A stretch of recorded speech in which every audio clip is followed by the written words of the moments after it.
धर्मशाला में सुक्खू ने कहा है कि नए पर्यवेक्षक 10 मार्च को अपने अपने वार्डों के चुनाव लड़ने की इच्छा रखने वालों की सूची कांग्रेस कमेटी जिला अध्यक्ष अजय महाजन को सौंपेंगे।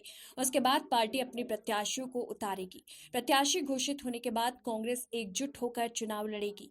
इस मौके पर उन्होंने मुख्यमंत्री जयराम ठाकुर पर तंज कसते हुए कहा कि सरकार ने घोषणा की है कि नगर निगम चुनाव पार्टी के चिन्ह पर होंगे, लेकिन नियमों के हिसाब से ये हो पाना संभव नहीं है, क्योंकि इसको चुनाव चिन्ह और रोस्टर जारी करने के बाद 1 माह का समय आपत्तियों के लिए दिया जाता है। चर्चा ये की गई कि चुनाव कैसे जीतना है और निश्चित तौर पर जो विकास हमारे पूर्व विधायक सुधीर शर्मा जी ने यहाँ करवाया, चाहे वो स्मार्ट सिटी को लेकर था, चाहे वो धर्मशाला को नई कारपोरेशन दी है। आज़ादी के बाद ये दूसरी कारपोरेशन बनी है, ये बहुत बड़ी बात है।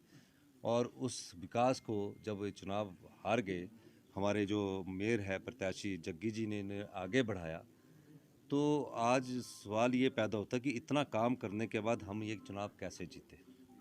पिछले चुनावों में, विधानसभा चुनावों को पैमाना ना मानते हुए सब लोगों ने एक तरीके से एक बात कही है कि हम लोग एकजुटता का परिचय देंगे और जो प्रत्याशी है वो एक कमेटी अपने तरीके से सबका बायोडाटा लेकर बात करके फिर उसकी घोषणा करेंगे।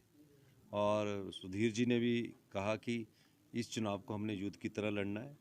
मैंने को इसमें हम और जग्गी जी ने भी कहा कि हम सब लोग इकट्ठे होकर लड़ेंगे। कुछ लोग अगर आनाकानी करते ना, होते हैं, हर राजनीतिक चर्चा होती है, उनके साथ भी हम बैठकर बात करेंगे। क्या कहेंगे? मैं तो आपके माध्यम से उनको वो जो काला अध्याय की बात करते हैं, मैं ये चाहता हूँ कि जो हमने अध्याय लिखा है उस पर वो जवाब दे।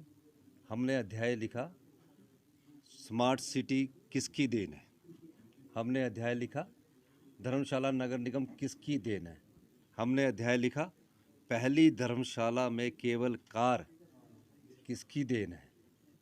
तो ये सब चीज़ें पहले इन 3 बातों का नगर निगम के जो कार्य है, इन 3 बातों का जवाब दे।